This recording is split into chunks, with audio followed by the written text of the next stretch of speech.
Caros irmãos, caras irmãs, que bom nos encontrarmos mais uma vez em torno da Palavra de Deus, de maneira toda especial, em torno da carta aos Romanos. Essa belíssima carta escrita por este grande apóstolo dos gentios. Já comentamos bastantes capítulos, chegamos então no capítulo 10º, e estamos caminhando rumo à conclusão do nosso percurso. Entanto, ainda temos alguns capítulos a serem meditados, estudados, para que a gente possa tirar para a nossa vida ensinamentos que iluminam a nossa vida, que iluminam nossos passos. Este percurso esse itinerário feito em torno da carta aos Romanos, ele vem nos ajudando, nos iluminando na nossa vida prática. E, de fato, esse é o intento de São Paulo, né? Mostrar, de fato, qual é o nosso objetivo diante do anúncio, como nos comportarmos diante do grande evento, que é o evento Cristo Jesus. O que é que acontece, o que é transformado na vida de uma pessoa quando ela se encontra com o Cristo ressuscitado. E Paulo, ele é fruto deste encontro, com o ressuscitado. Uma vez que ele o encontrou, uma vez que ele foi abraçado por Cristo Jesus, ele se coloca à disposição também para servi-lo. E os escritos, eles comprovam, constantemente essa belíssima experiência de Paulo. Escrevendo aos Romanos, ele também está sempre querendo esclarecer a doutrina da fé, o verdadeiro conhecimento sobre Jesus. Ele não quer deixar ninguém privo do conhecimento da verdade. Nem os gentios, que não tinham uma experiência, talvez, de Jesus Cristo, e nem aqueles que já conheciam Deus através do Antigo Testamento, através da Torá, que era o povo judeu. E mesmo assim, precisam dar um passo à frente. E é exatamente disso que nós estamos tratando nestes capítulos. Do capítulo 9, capítulo 10 e capítulo 11, estamos conversando em torno da importância do povo de Israel dentro da história da salvação. Foi o primeiro povo a ser escolhido, foi um povo que foi presenteado com diversos dons, com diversos privilégios, como vai dizer São Paulo, mas quando o Messias, que tanto eles esperavam, chegou, eles não foram capazes, não tiveram o discernimento, como ele vai dizer no início deste capítulo 10º, não tiveram o discernimento para distinguir se aquele homem que pregava nas ruas de Cafarnaum, aquele homem que carregou aquela cruz naquela semana, na Semana Santa em Jerusalém, fosse de fato o Messias. Para eles, numa lógica muito humana, eles não conseguiam entender como o Messias teria que passar por tanta humilhação. E daí não foram poucos aqueles que não acreditaram e que até hoje não abraçaram esta verdade. Mas São Paulo, ele trabalhou fortemente, uma vez que ele conheceu e reconheceu que Jesus era o Messias, ele nunca mais desistiu, nunca mais parou de anunciar a palavra para que todos, inclusive os seus irmãos mais velhos, seus irmãos, no caso os judeus, os fariseus, enfim, pudessem acreditar, e aqueles também que nunca ouviram falar de Jesus pudessem ser alcançados pelo anúncio da palavra. E é exatamente isso que ele faz.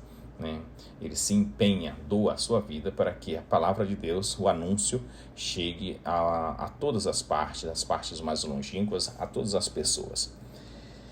O capítulo 10º, e sobretudo no início, nos versículos 1 e 4, Paulo ele começa o capítulo expressando novamente o seu amor por Israel, exatamente como a gente tinha visto no início do capítulo 9. Tinha ali uma tristeza profunda pelo fato desse povo não ter ainda reconhecido de fato Jesus como o Messias. No capítulo 10º, ele também volta de novo a reafirmar isso, a expressar esse sentimento. O desejo do meu coração e a minha súplica a Deus em favor deles, portanto dos judeus, é que sejam salvos. Então esse desejo ele está muito presente no coração de Paulo. Ele reconhece que seu povo tem zelo por Deus. Né?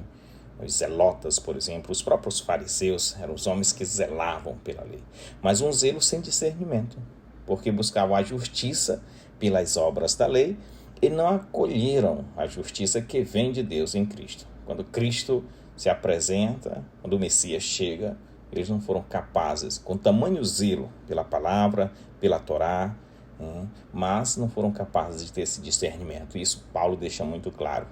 Paulo resume: Cristo é o fim da lei, para justificar todo aquele que crê. A lei não desaparece, mas encontra seu cumprimento no Messias. Esse versículo 4 do capítulo 10 é um versículo muito estudado. Nós não vamos entrar aqui no mérito das grandes discussões acadêmicas, exegéticas e teológicas em torno desta frase: Cristo é o fim da lei para justificar todo aquele que crê. Mas o que Paulo realmente quer dizer é que a lei, o fim último da lei é Cristo. Se Jesus é o fim último da lei, então a lei, quando Jesus ele aparece na história da humanidade, o povo de Israel deveria ser automático para reconhecê-lo, né? Porque ela caminha para Cristo. Ela só vai ter uma plenitude se ela encontrar Cristo, senão é como se ela existisse, mas que faltasse algo para ela ser totalmente realizada. Então Jesus não vem para eliminar a lei, mas vem para dar cumprimento. E é isso que os judeus não conseguiram entender. E focaram toda a sua atenção, todo o seu empenho, simplesmente na Torá, né? Na lei que foi dada, e não buscaram ver que ela necessitava de algo mais e de suma importância, que era o próprio Cristo Jesus. Nós já discutimos muito, né, sobre esse conceito de lei, o conceito de pecado, o conceito de justificação. Então, quem está nos acompanhando ao longo desses episódios, já dá para entender um pouco quando eu falo da questão da lei que não salva e Jesus Cristo que salva, essas duas dimensões. Paulo, ele volta e meia, ele está trazendo essa discussão nos seus escritos, para a gente entender que a nossa opção tem que ser colocada, a nossa força, a nossa fé tem que ser colocada em Cristo, porque é Ele que dá plenitude. Paulo, ele contrapõe duas atitudes, né? A justiça da lei, que exige um cumprir todos os preceitos, que era aquilo que fazia os judeus, né? Tinha que obedecer de maneira muito, muito precisa todos os seus preceitos para que pudesse ser salvo, ser justificado. E tem a justiça da fé, que é essa anunciada por Cristo, que acolhe o dom de Deus no coração e confessa com seus lábios. Então, o fato de eu acreditar, de eu aceitar, de eu confiar em Cristo, isso me torna justificado, salvo, né? Essa é a grande diferença. Não necessariamente eu tenho que fazer para depois ser contemplado com a justificação, portanto, com a salvação, mas que a salvação ela me alcança gratuitamente até antes que eu faça alguma coisa para Deus. Agora, uma vez que a salvação me alcança, é claro que uma vez justificado pela graça divina, eu começo a produzir obras. Essa fé ela não é estéril, né? Uma fé em Cristo, ela produz grandes obras. Ela produz. Paulo afirma: se com a tua boca confessares que Jesus é o Senhor, e em teu coração creres que Deus o ressuscitou dos mortos, serás salvo. O versículo 9 do capítulo 10. Veja a necessidade simplesmente de confiar, de acreditar, de professar, para que tu possa ser salvo, ser justificado. Agora, uma vez justificado, é claro, você é um homem ou uma mulher nova, como vai dizer Paulo. Aqui está o núcleo da fé cristã, né? A adesão interior e a confiança pública. Não basta um ato externo, nem apenas um sentimento íntimo. Trata-se de uma fé viva, né? Que une coração e palavra, que possa unir vida interior e testemunho também exterior. Senão, realmente, ele perde o sentido, né? Então, é isso que Paulo ele vem nos chamando a atenção nesses versículos. Já no versículo 11 e no versículo 13, nós temos a temática da universalidade da salvação, né? Paulo ele cita Isaías, depois ele vai citar também Joel, para mostrar exatamente que a salvação é para todos. No versículo 11 vai dizer, todo aquele que nele crê não será confundido, não será confundido. É importante, é interessante a gente ver a universalidade da salvação para todos. E ele reforça, não há distinção entre judeus e grego, pois o mesmo é o Senhor de todos, ricos para com todos os que invocam. Todo aquele que invoca o nome do Senhor será salvo. Aqui está a revolução do Evangelho, meus irmãos. Ou seja, a salvação não é privilégio de um povo ou de uma tradição, mas é dom aberto a toda a humanidade. Nós precisamos entender isso, o quanto é um dom grandioso e gratuito derramado sobre nós. E daí no capítulo 14, sempre o capítulo 10, mas no versículo 14 e 17, tem algo muito bonito também para ser dito, né? Sobre a missão da pregação. Paulo faz uma sequência de perguntas que revelam, né, a importância do anúncio. Ele pergunta, como invocarão se não creram? Como crerão se não ouviram? E como ouvirão se não houver quem pregue? Como pregarão se não forem enviados?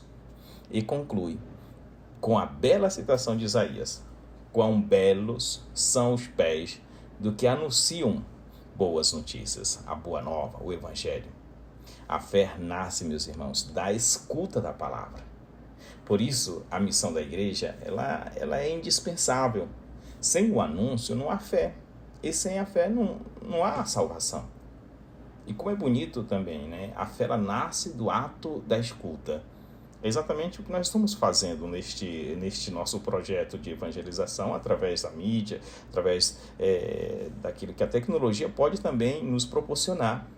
Anunciar a palavra e alguém que possa escutar. Esse tempo que você dedica toda manhã, ou à tarde, ou à noite, quando você escuta os episódios, você está abrindo não só os ouvidos, mas o coração para acontecer algo maravilhoso na sua vida.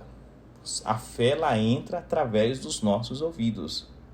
Então, se eu escuto, a fé ela vai entrando e vai transformando a minha existência. Por isso que é muito importante eu me questionar, me perguntar o que é que eu ando escutando. Porque o que está entrando nos meus ouvidos vai ter também uma consequência real e direta e concreta na nossa existência. Quanto mais você escuta a palavra de Deus, mais você entende, mais ela vai te moldando e mais você vai se tornando uma mulher nova, um homem novo, um jovem novo. Isso é muito importante, né? Novo do ponto de vista espiritual. Porque muitas das vezes tem um jovem que já é jovem do ponto de vista biológico, mas muito velho do ponto de vista espiritual, anda cansado, né?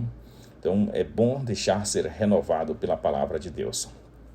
Já no versículos 18 a 21, chegamos já praticamente ao final, né, do nosso capítulo 10º, ele praticamente são 21 capítulos, 21 versículos, não é tão grande. Paulo, porém, reconhece o drama, né? A palavra foi anunciada, mas muitos não creram. Cita Isaías e Moisés para mostrar que já estava, de fato, profetizados que Israel resistiria, enquanto os povos pagãos acolheriam a boa nova. Ainda assim, Paulo não fala com desprezo, né, como nós deu para perceber, mas com dor, mas fala também com esperança, a esperança de que um dia eles possam todos reconhecer que Jesus é o Messias. Ele entende que a história de Israel continua em aberto diante do plano de Deus. E aquele que vai reconhecendo que Jesus é o Messias vai entrando dentro desse grande plano salvífico de Jesus. E Paulo é um daqueles que fez essa grande experiência. Então, é realmente algo maravilhoso, né? Os escritos de Paulo nos revelam verdades que só realmente a gente estudando com calma e com atenção a gente tem essa experiência. Quais seriam, digamos assim, as aplicações pastorais, religiosas, espirituais que nós possamos trazer para a nossa vida diante do que nós meditamos no capítulo 10. Primeiro de tudo, que não basta ter zelo religioso, né? É preciso discernimento e fé em Cristo. Porque zelo eles tinham, como nós no início da nossa fala, do nosso estudo deste capítulo, foi colocado. Zelo eles tinham e tinham muito bem, mas precisa de discernimento para que possamos acolher a fé em Cristo. Outro ponto é que a salvação ela é universal. todos podem invocar o nome do Senhor. Ninguém está excluído. Não é um povo eleito que vai experimentar, não é só o povo X ou Y. Todos, a salvação é para todos. Basta que nós possamos estar abertos, capazes de escutar, capaz de invocar o nome do Senhor sobre a nossa vida e começamos então a experimentar esse grande mistério. Um outro ponto, que a confissão de fé deve unir coração e boca, crer interiormente e testemunhar publicamente. Nós sempre batemos nesta tecla, é uma verdade, uma preposição de fé que está sempre muito presente, né?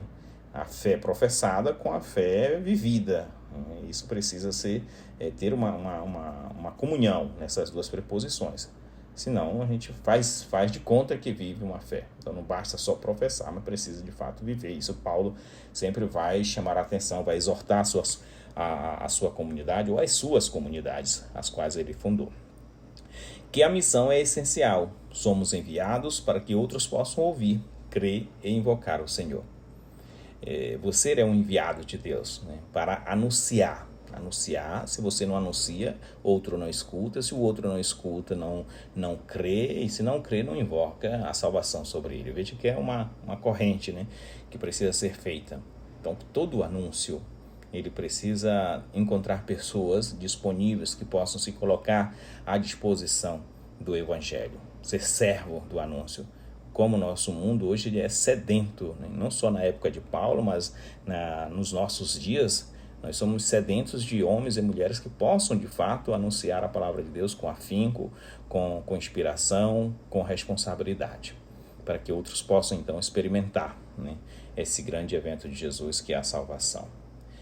Que a fidelidade de Deus permanece mesmo diante da incredulidade. Um povo que rejeita, que muitas das vezes é incrédulo, mas a fidelidade, o amor de Deus é tão grande que ele permanece também lutando, né, para que os seus filhos possam, então, voltar-se para ele. Então, chegamos assim ao final. Se em Romanos 9, Paulo ele contemplava o mistério da eleição e da fidelidade de Deus, agora em Romanos 10, ele proclama a clareza do Evangelho. A justiça não vem das obras da lei, mas da fé em Cristo Jesus oferecida a todos os povos. A igreja, meus irmãos, guiada pelo Espírito, tem essa missão, a missão de anunciar essa boa nova com ousadia, para que todos possam crer, invocar e serem salvos. Essa é a missão da igreja, essa é a nossa missão, essa é a tua missão. Bons estudos e nos veremos no próximo episódio com o capítulo 11, capítulo 11.